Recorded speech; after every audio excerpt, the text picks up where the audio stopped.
Olá pessoal, então mais um vídeo dessa sequência de evolução, tá? Agora eu vou estar falando com vocês sobre uma outra visão, né, uma outra teoria, que é o neodarwinismo, tá? E aí é o que a gente segue atualmente, é o que a gente entende, como eu falei. É importante a gente pensar que o neodarwinismo ele sofre grande influência então, do darwinismo, tá? Então a gente não vai dissociar totalmente o darwinismo do não darwinismo, tanto que eu repito, por que Darwin é conhecido como o pai da evolução? Porque ele foi muito importante para a construção de vários conhecimentos dentro da evolução, e porque o próprio neodarwinismo ele segue muito a base dele. Qual foi toda a descrição da teoria de Darwin está totalmente certa. Onde está errado? O errado é quando ele tenta explicar a origem e natureza das variações. Então, qual é o objetivo do neodarwinismo? O neodarwinismo ele vem apenas para buscar a origem e natureza das variações, tá bom? Ou seja, entender se existe uma variação, essa variação, escrever aqui, se existe uma variação, essa variação tem que ter uma fonte, tem que ter uma origem, tem que começar de algum ponto. Então, de onde começa e como começa? Então, é isso que o neodarwinismo vem para explicar. O neodarwinismo ele cresce com o avanço da genética e até mesmo da ecologia. Então, aqui especialmente, eu tenho uma grande influência de genética e de ecologia, que são outras ciências muito importantes da biologia que conversam muito com a evolução. Não tem como dissociar, na verdade, não é como dissociar a evolução de nenhum campo da biologia. Citologia, zoologia, botânica, mas assim, a gente acredita que um profissional de evolução, né, que é um profissional evolucionista, ele tem que ter uma formação forte em genética e em ecologia, que são as duas áreas que conversam. Vocês não tiveram nenhum dos dois ainda, então eu não consigo aprofundar isso agora. Eu vou explicar o geral, vou falar com vocês qual é a noção, qual é a ideia, e a ideia é que ao longo do ano a gente volte nesse esquema aqui várias vezes, tá bom? Então a gente volta nisso daqui em citologia, quando eu falo de recombinação gênica, a gente volta isso daqui em genética, quando eu falo de mutação, a gente volta isso daqui em ecologia, quando eu falo de migração. Então, assim, a gente vai voltar a isso em outros momentos. Agora, essencialmente, eu quero que vocês entendam o que é a teoria sintética, tá?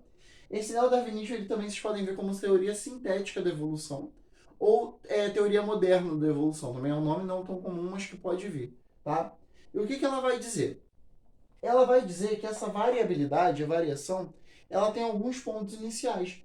E essa variação, ela surge a partir de dois processos.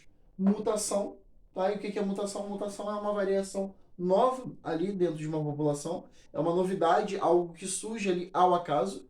Então, como que eu tenho um gene mutado? É porque ao acaso aquele gene ali vai sofrer uma alteração, tá? É raro acontecer uma mutação, sim. Mas acontece. E uma mutação pode afetar toda uma geração. Tanto que vocês lembram lá do Fiddle, eu adicionei uma mutação, só tinha coelho branco. Eu só adicionei uma mutação em alguma geração. Teve um coelhinho marrom. Desse coelho marrom, no final das contas, você tinha cerca de 90% da população só de coelho marrom. Entenderam? Então, essa teoria sintética ela tem que te explicar isso. Que a mutação ela surge ali, né, como um processo que gera variabilidade, como um processo que gera genes novos, então, para aquela população, fenótipos novos. E a recombinação gênica também. Mas o que é recombinação gênica? A recombinação gênica é um processo que ocorre lá em um processo de divisão celular chamado de meiose, que vocês vão ver mais para frente. Isso acontece quando, se você parar pra pensar, por que você é filho do seu pai e da sua mãe, mas ao mesmo tempo você não é cópia idêntica de nenhum dos dois?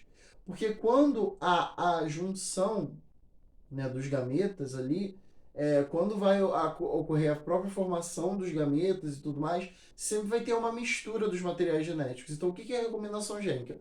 Recombinação gênica é quando há a mistura de dois cromossomos. Então, isso daqui é um cromossomo, tá? Vocês vão ver depois, com calma. Então, aqui eu tenho dois cromossomos, ok? Ficou feinho, mas tudo bem. E aqui eu tenho um cromossomo de um jeito e aqui eu tenho um outro de outro jeito. O que acontece é que existe uma mistura entre eles. Esse cromossomo mistura com esse e esse daqui mistura com esse. Então eles estão recombinando, ok? E aí quando tem essa mistura, você concorda que teve variação, entende? Então essa recombinação gênica é um processo natural que ocorre em todos os organismos que realizam reprodução sexuada, tá? E é isso que vai gerar variabilidade. É essa recombinação gênica que explica o fato de que na reprodução sexuada os filhos não são clones. Na assexuada tem clones. Você tem uma bactéria que se divide por fissão binária e gera duas outras, essas duas são clones da primeira. Aqui não, por quê? Porque no processo de reprodução vai ter mistura do material genético. Isso é recombinação gênica. Então, quais são as fontes de variabilidade? Agora o neodarwinismo explica. Então, não é o uso e desuso, como o Darwin falou. É, na verdade, a mutação e a recombinação gênica. Olha que interessante. Agora a gente consegue explicar essa fonte. Então, a partir do momento que eu tenho essa variabilidade, aí sim, surgiu a variação dentro da população. A seleção natural, ela vai estar agindo dentro dessa variação para selecionar os indivíduos mais adaptados. Então, a adaptação ela se deve também sob a ação da seleção natural. Então, surgiu a variabilidade ali, certo? Vou pegar uma outra caneta. Surgiu a variação ali. A partir dessa variação, a seleção natural vai agir entre indivíduos mais adaptados ou menos adaptados, tá? Só para vocês entenderem, lembrem lá novamente do fito, né? Lá do exemplo dos coelhos. Eu tenho uma população com vários organismos com fenótipo preto, tá? Aí eu tenho a segunda geração, então essa é a primeira geração.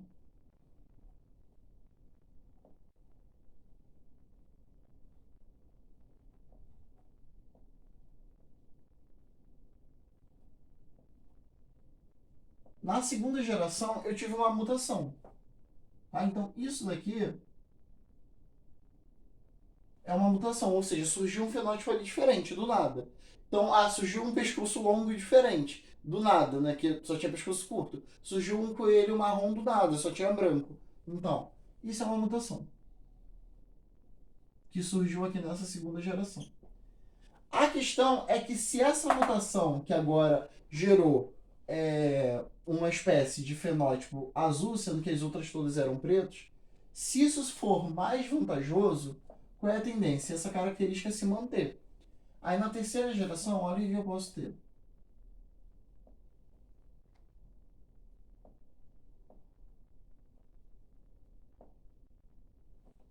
Eu tinha só uma, agora eu tenho três. Perceberam? Então, isso é na terceira geração. E na quarta geração?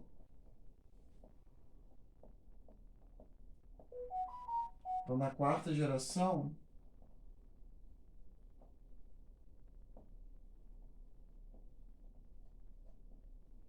já aumento muito minha quantidade. Essa quantidade já superou a da preta. Mas por que, José? Que está passando muito está superando? Porque esse fenótipo azul, ele está mais adaptado àquele meio. Só vocês lembrarem do exemplo que eu dei em aula, na aula ao vivo de quarta. Se eu tenho um terreno marrom, e eu só tinha coelhos brancos, por conta da mutação surgem coelhos marrons, esses coelhos marrons estão mais adaptados. Então o predador, quando vier, vai predar os brancos e os marrons vão ficar lá. Entendeu? E aí eu posso chegar a ter uma geração onde é predominante do azul. Porque ele se adaptou tanto àquele meio que ele já dominou